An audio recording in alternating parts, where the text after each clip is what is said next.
Well, hey. Welcome back once again for more Drummer Daily. My name is Daniel Hadaway. I'm so happy you could join me today.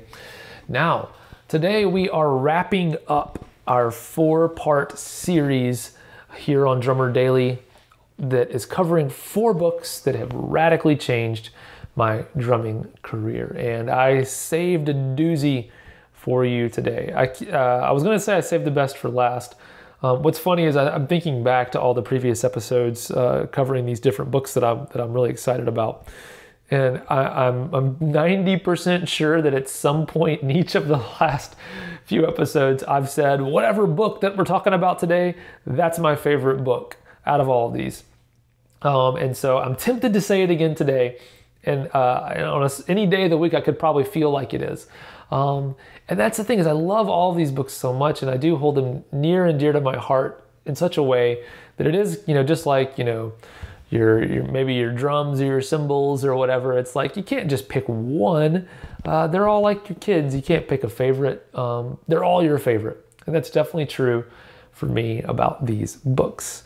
So today we're going to talk about a book, and it's funny because when I posted on Facebook about one of the previous episodes books, someone commented and was like, hey, have you read this book?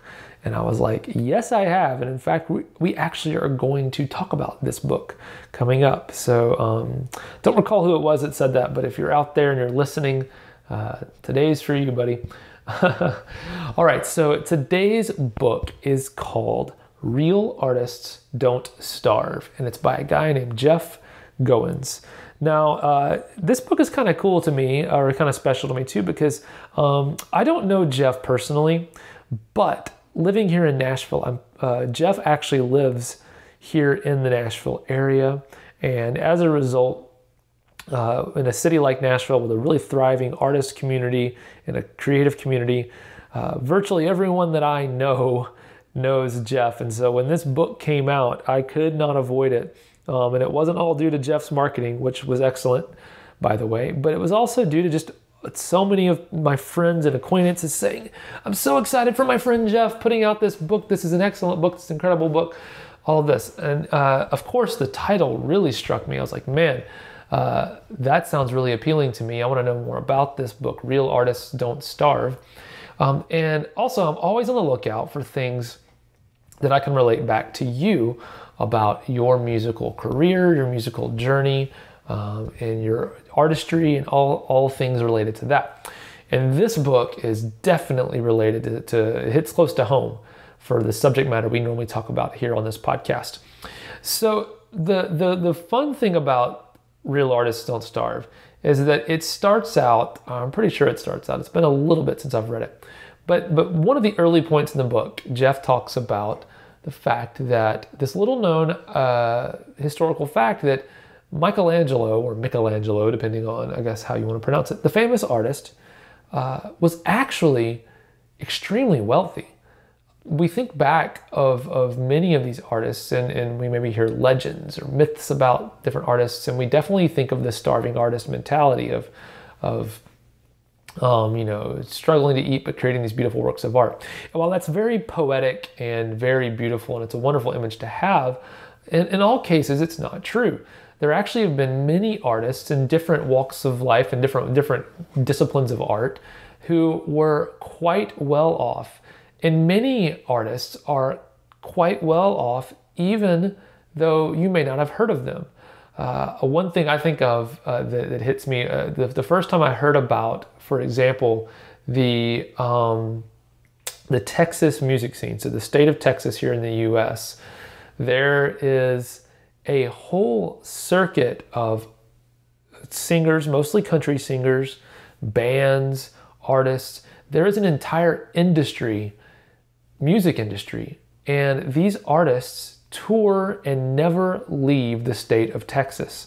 They make a career and play pretty big shows and do lots of great things and are very successful and very well off by only playing shows in the state of Texas. And me growing up here in the US, there's 50 states, that just seems crazy to me that there would be enough music fans, enough of an industry to support someone never leaving the state of Texas, touring the state of Texas all of the time, and that being where they make all of their money, all of their career. But that happens. And there's example after example in this book, Real Artists Don't Starve, of artists now in this day and age that are doing very well for themselves and are still being artistic and creating their art. So the idea is that the concept of a starving artist is really a myth, and it's outdated. Even I use obviously I'm not an example in the book, but between you and me, I'm an example. I don't make my entire living off of just touring anymore. In fact, I've kind of like semi-retired from the touring world of drumming because I want to hang out with my family right now. And so I make money in a bunch of different ways. A lot of them related to music, some of them not, but it allows me the freedom to still create the art and still do all the drumming that I love and all the drumming that I want to do with my life.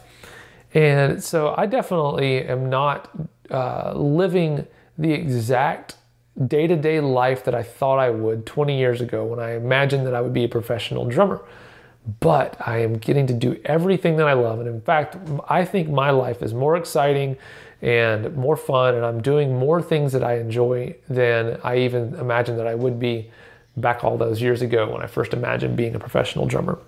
But all that to say, I definitely am not a starving artist, but I definitely am not a mainstream famous drummer, playing football stadiums or whatever.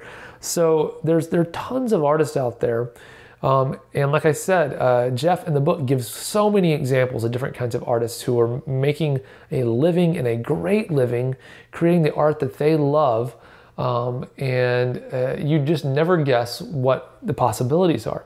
Another great part about this book is that Jeff shares a lot of I guess I would call them almost business models, ideas for different arrangements that you might be able to use in your own life to make your art your living. And he uses many examples all throughout history, and even people that he knows who are making a living off of their art, but finding a way to make ends meet in really creative ways that again allow them to create the art they love and not just squeak by making ends meet, but actually thriving, making a good living, making a lot of money in some cases. And so I just want to encourage you, if you don't think it's possible, it definitely is, to make a great living doing what you love, especially in this world that we're in, music, drumming, those kinds of things. You can do it. There's so many creative ways to do it. So I highly encourage you to check out this book. It's an easy read, but it's fascinating. And it's called Real Artists Don't Starve by Jeff Goins. And I'll put it in the show notes here in the podcast. And I will also share it on the show notes page on my website, which the show notes page for this episode will be danielhadaway.com/209. You can check that out there. All right, so I hope that you have enjoyed this 4-part series on all the books that have greatly impacted my drumming career, my art as a drummer, and all of those things. I'll do some more themes from time to time. I know that I don't want to wear anyone out with these because I know if you're not into reading, maybe you suffered through these 4 books. But I tried to include some takeaways, even if you're not going to read the books. So let me know what you think of these books if you get a chance to read them. Let me know what you think of the podcast by sending me an email, daniel@danielhadaway.com. And incidentally, you can also email me there if you'd like, if you think of something that you'd like for me to cover here on the podcast, a topic or a question or an idea, anything like that. I'd love to talk about what you want me to talk about here on the podcast. So just reach out, let me know. I'll be happy to do it. All right, thanks for joining me. We'll connect again really soon. Our next episode is going to talk about how do you make that leap from just being a regular old person as far as public goes, social media, things like that, to being a drummer, and how do you avoid feeling awkward about making that switch and feeling even embarrassed sometimes about daring to dream. We'll talk about all of that in our next episode of Drummer Daily. But thanks for joining me today. Bye for now.